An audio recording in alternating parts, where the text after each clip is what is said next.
Hello friend. Sociology with Dhruv Dikshit channel में आपका स्वागत है। जी हाँ, आज 25 दिसंबर है। क्रिसमस दिवस भी है। इसके साथ साथ भारत की दो बहुमुखी प्रतिभाओं का जन्मदिन भी है। एक भारत रत्न स्वर्गीय अटल बिहारी वाजपेयी जी, दूसरे भारत रत्न महामना मदन मोहन मालवीय जी। ये दोनों शख्सियत अलग अलग हैं। एक राजनेता थे, एक शिक्षाविद, लेकिन दोनों में बहुत ही समानता है। इसलिए 25 दिसंबर का दिन एक यादगार दिन हो जाता है। वाजपेयी जी राष्ट्र को लेकर साथ चलने वाले नेता थे। मदन मोहन मालवीय जी आज़ादी के पूर्व राष्ट्र हित कैसे हो उसके लिए शिक्षा जगत को लेकर चलने वाले नेता थे। दोनों के अपने अपने व्यक्तित्व हैं, अपना अपना है, लेकिन मोदी सरकार ने दोनों को एक साथ ही भारत रत्न देके सम्मानित किया है। अटल जी के लिए राजनीति राष्ट्र निर्माण का मार्ग थी। अटल जी के लिए राजनीति राष्ट्र निर्माण का मार्ग थी। उन्होंने राष्ट्र को एक जीवित इकाई माना है। आपका कहना था कि भारत जमीन का जीता जाता टुकड़ा नहीं, एक जीता जाता राष्ट्र पुरुष है। कोई जमीन का टुकड़ा नहीं है, जीता जाता राष्ट्र पुरुष है।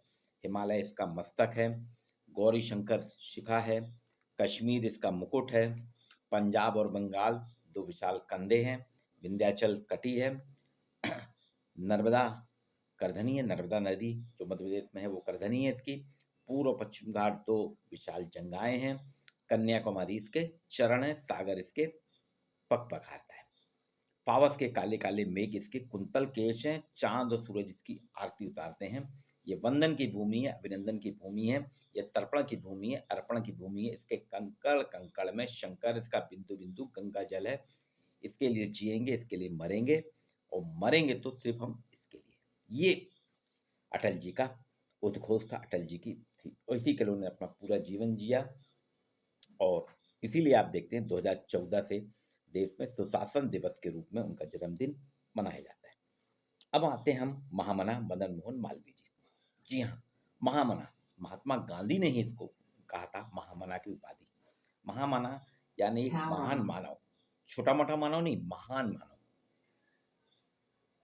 हमारे यहाँ अलीगढ़ मुस्लिम यूनिवर्सिटी बनी थी मुस्लिम्स के लिए, लेकिन महामना मदन मोहन मालवीय जी की सोच थी शिक्षा सबके लिए होनी चाहिए, किसी वर्ग विशेष के लिए, किसी धर्म विशेष के लिए, किसी जाति विशेष के लिए नहीं होना चाहिए।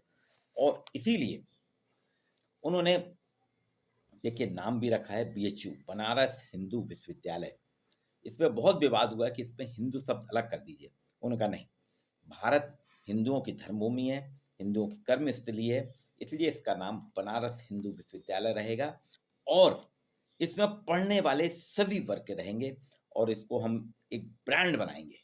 और आप देखिए बीएचयू, बनारस हिंदू विश्वविद्यालय, एक ब्रांड बन के उभरा है। शिक्षा जगत का एक ऐसा शैक्षणिक संस्थान है जो बच्चा बच्चा जानता है। सिर्फ भारत ही नहीं, विदेश में भी इसकी ऊँचे, इसने एक से एक प्रकांड विद्वान दिए हैं, एक से एक प्रकांड वैज्ञानिक दिए हैं, एक से एक प्रकांड नेता दिए हैं, एक से एक उद्योगपति दिए हैं, प्रबंध के मैनेजमेंट के ज्ञाता दिए, सभी कुछ दिया है। ये गंगा किनारे बसा है। काशी नरेश ने इसके लिए ज़मीन दी थी, और इसमें सबसे ज़्यादा संकायें हैं, सबसे ज़्यादा डिपार्टमेंट है। शिक्षकों की इतनी ज़्यादा भर्ती है कि एक ही डिपार्टमेंट के सभी शिक्षक कभी नहीं मिल पाते, सब अपने काम में 24 घंटे लगे रहते हैं। यहाँ का ग्रंथालय अपने आप में अनूठा है। ऐसी कोई भी पुस्तक नहीं है जो बीएचयू में आपको लाइब्रेरी में ना मिले। बीएचयू के निकले हुए प्रोडक्ट अपने आप को बहुत भाग्यशाली मानते हैं। जिन्होंने बीएचयू में पढ़ा है, जिन्होंने बीएचयू में पढ़ाया है, वो वास्तव में गुरु हैं, क्योंकि आप उनसे बात करेंगे तो अपने आप उनका व्यक्तित्व अलग ही झलकेगा। जो चीज़ बीएचयू में है, या बीएचयू जिस प्रकार की शिक्षा देता है, बीएचयू जिस प्रकार का डेवलपमेंट करता है, वैसा भारत के अन्य 400 के लगभग जो विश्वविद्यालय हैं वो अभी भी नहीं कर पाए हैं। इसलिए आप देखते हैं कि बीएचयू के लड़के सब जगह टॉप कर जाते हैं, उनकी एक अलग पहचान होती है, उनकी एक अलग पहचान। तो भारत निर्माण में अनंत संभावनाएं महामना ने शिक्षा के माध्यम से ढूंढी थी। मैं बोल रहा हूँ ना, भारत निर्माण की अनंत संभावनाएं महामना मदन मोहन मालवीय ने शिक्षा के माध्यम से, इन्होंने एक नींव स्थापित की बीएचयू, और राजनीति के माध्यम से अटल बिहारी वाजपेयी जी ने भारत निर्माण की अनंत संभावनाओं को तलाशा था। उसी पे हम आज आगे बढ़ते जा रहे हैं और सुशासन दिवस मना रहे हैं। मेरी अपनी व्यक्तिगत सोच है कि हमारे यहाँ के प्रधानमंत्री, हमारे यहाँ के राजनेताओं को सोचना चाहिए कि महामना ने जिस तरह विषम परिस्थितियों में लोगों से दान लेके बीएचयू की स्थापना करके उसको ब्रांड बना दिया, शिक्षा जगत का ब्रांड बना दिया, क्या हर प्रांत अपने अपने राज्य में एक ऐसा ब्रांड यूनिवर्सिटी, एक ब्रांड इंस्टीट्यूशन नहीं बना सकता? वाजपेयी जी जैसे सर्वग्राह्य थे राजनीति में, उनकी लोग बाग भाषण में नकल करते हैं, उनकी बातों का लोग बाग मान करते हैं। जिस तरह से विपक्ष में रह के उन्होंने सत्ता का संचालन किया, सत्ता में रह के भी सत्ता का संचालन, और विपक्ष में भी रह के वो सत्ता का संचालन करते थे।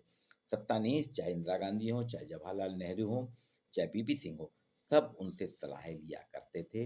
इवन नरसिम्हा राव जी ने भी सलाह ली, राजीव गांधी ने भी उनसे सलाह ली। तो ऐसे ही नेतृत्व का गठन किया जाना चाहिए।